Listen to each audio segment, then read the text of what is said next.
As Brian alluded to earlier, we have a panel of industry experts, no pressure, guys, to speak to cleaning up the supply chain. So we have Art Muldoon, who's the founder and CEO of Accordant Media, which is now part of Dentsu Aegis. Co-founder. Co-founder, I apologize. We have Sarah Warner, who's managing partner of digital investment for programmatic and video at Group M.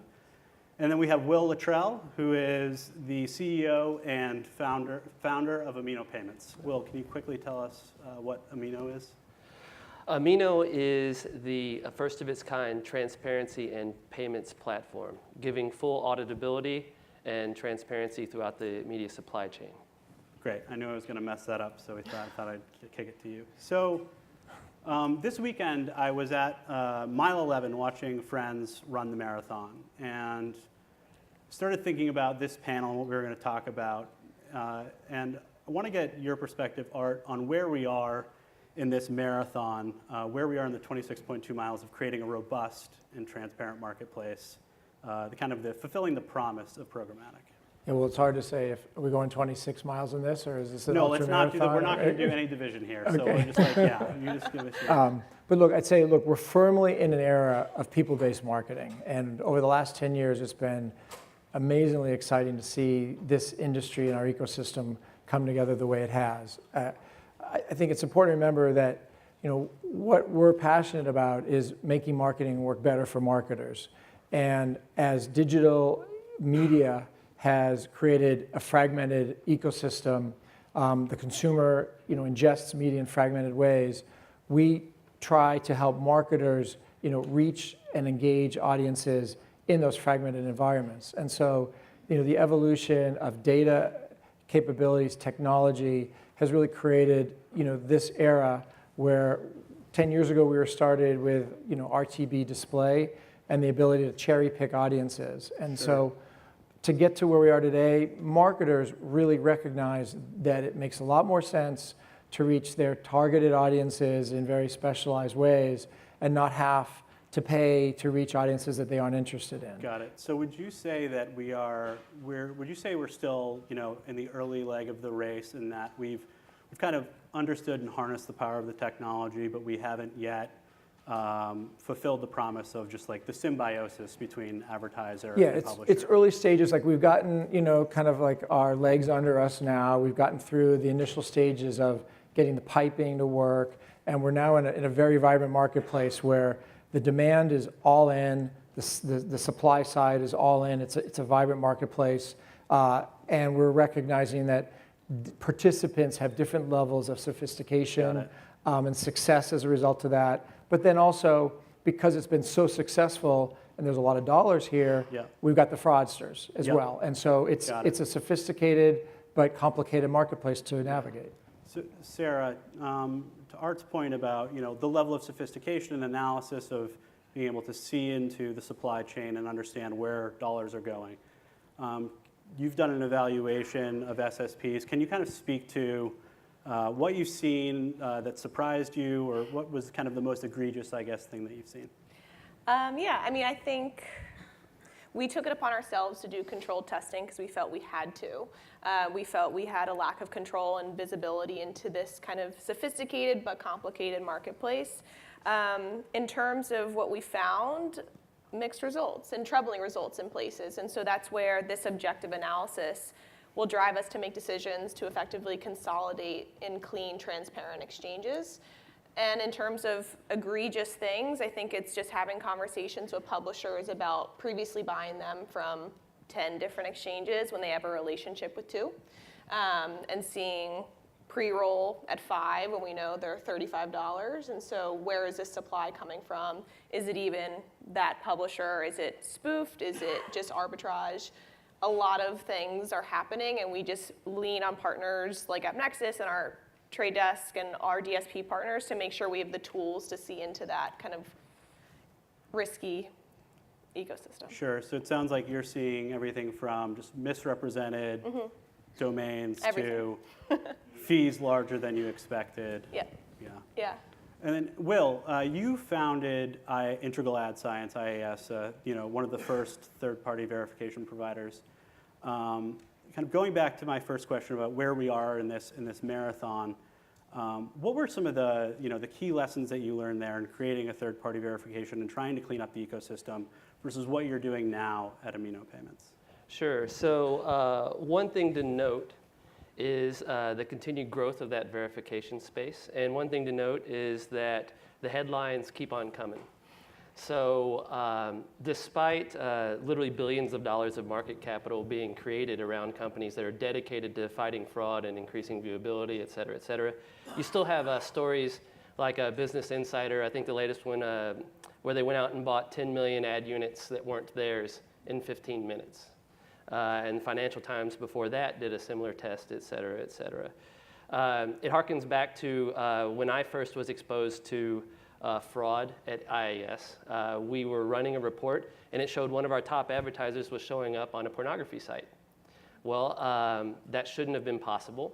I went and investigated. I was literally in my bedroom sitting in a lounge chair. I had the laptop open. I went to this porn site, and I didn't see any ads. Don't read into that. Yeah, It's hold fine. on. Yeah. For work, I didn't see any ads. There were no ads on this site whatsoever. So I opened up a debug tool, Sure. and strolling past was all the double-click ad units, and hundreds of hidden ads are on this page. So that led to a Wall Street Journal article. It's been, wow, so long ago. But bringing it back here, the question that always stopped us short at IAS, the question that was always unanswerable for many of the verification companies is, how are these guys getting paid? Sure. What is the supply path that winds up to this name brand advertiser winding up stuffed in a pixel on a pornography site? Yeah.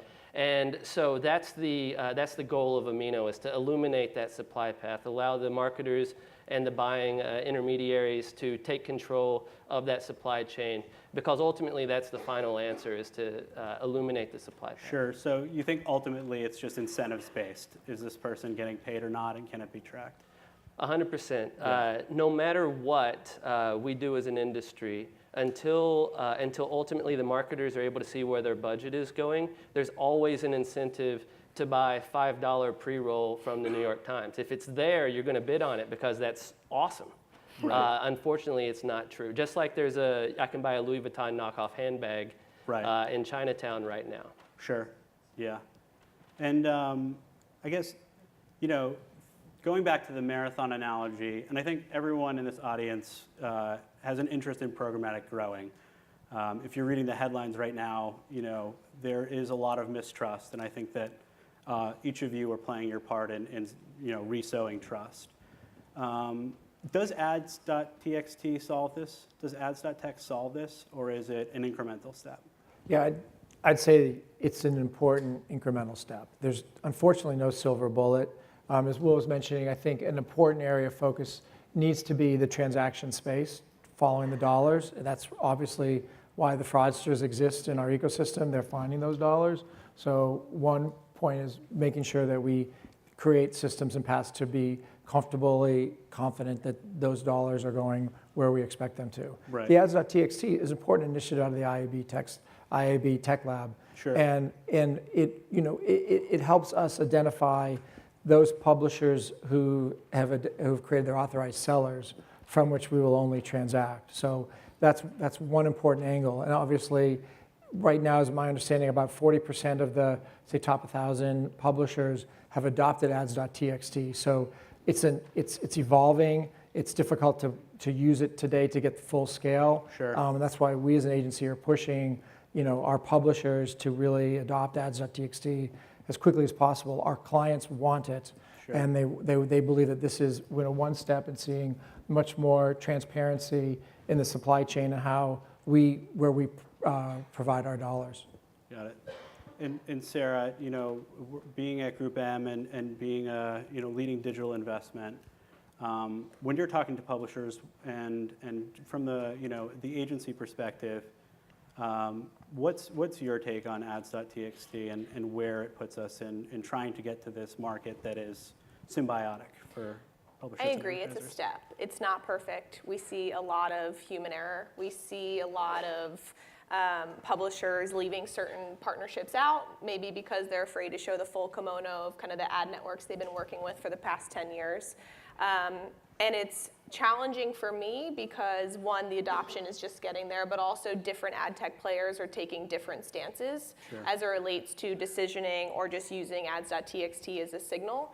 And so that's kind of the review we're doing right now is it very binary? Is it going to be blocked? Or is it more of just kind of a data signal in our bid process that maybe we'll bid more aggressively because we know it's an authorized seller? So getting there, definitely not the perfect solution, but it's better than anything we've really had in the past. Right. And yeah. So I think what I'm hearing from you and from Art is, maybe mile 12, and if we continue on this marathon path.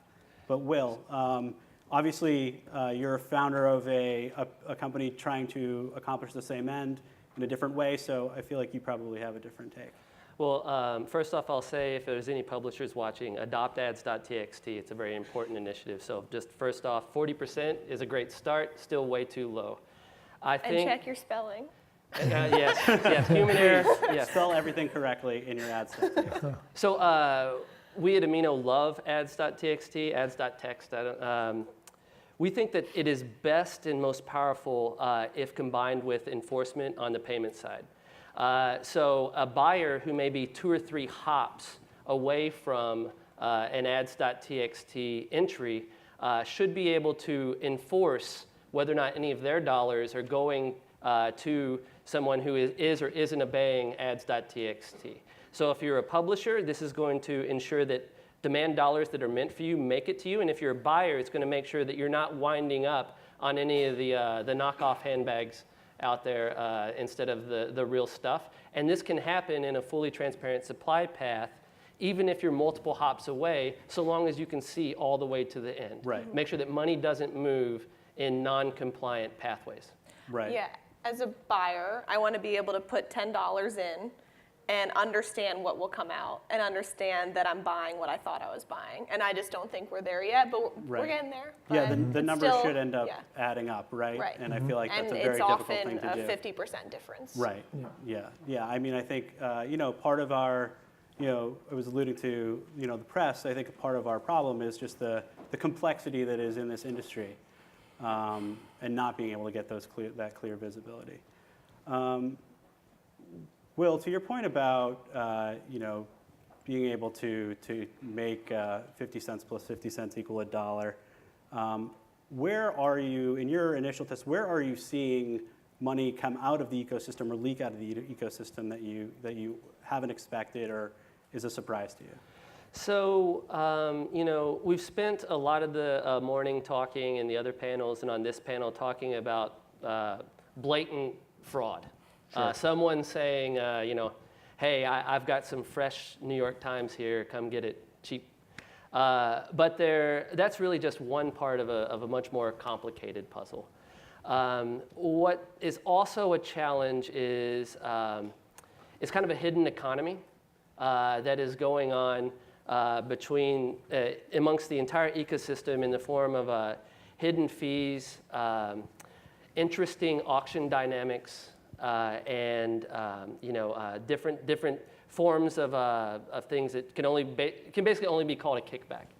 Sure. So one of the things that has to happen as far as the supply path goes is it has to be reduced, regardless of what name is being labeled to these various fees.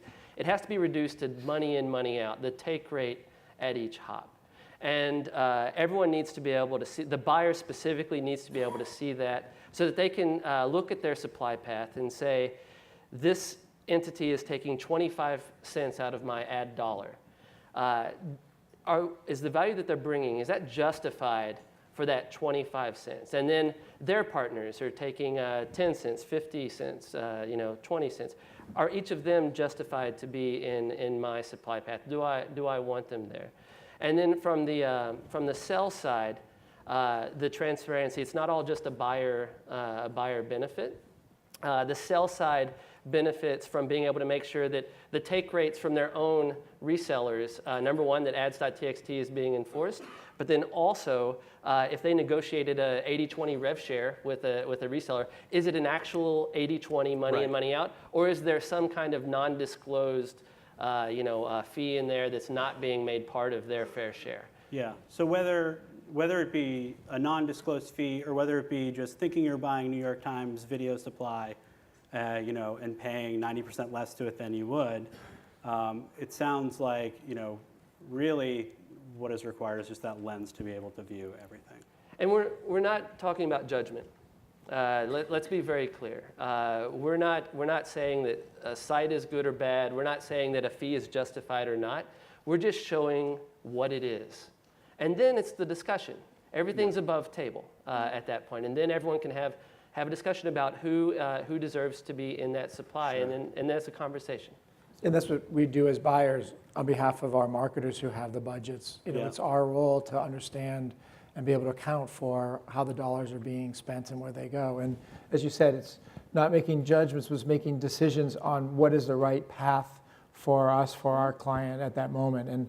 And so putting the spotlight on the supply side and understanding, I guess removing the opaqueness of it allows us to determine if those are the best pathways for our clients. Mm-hmm. Yep.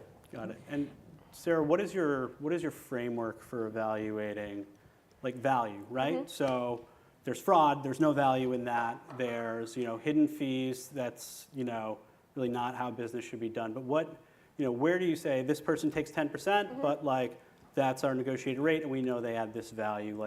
Where, because I feel like the space gets murky as you start seeing all these things you didn't expect. Yeah, I think it's all about the transparency of it. For kind of maybe 3 years ago, the focus was so much on kind of buy-side transparency and agency models, and now the shift is happening to the supply side, and so it's just about understanding the controls that I have to, again, understand $10 in, is it $8 out, is it 7, is it 5?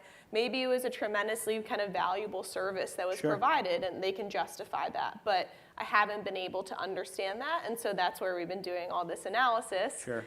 And that's where I think it's really a matter of if you're kind of shading or adjusting price in the DSP in terms of first or true second price, dynamic second price, just be upfront and kind of disclose that. And so I think it's kind of those types of signals that are really important to us, because then we can understand if there is a buy side fee, okay, why is it there and what is the service that you're providing to the buy side to justify that? Makes sense. Great. Well, thank you all for being here. I think that, in summary, I think it's very simple. Sunlight is the best disinfectant, right? So that's where we are in cleaning up the supply chain. Heard that. Thank you. That's a good one. Yeah.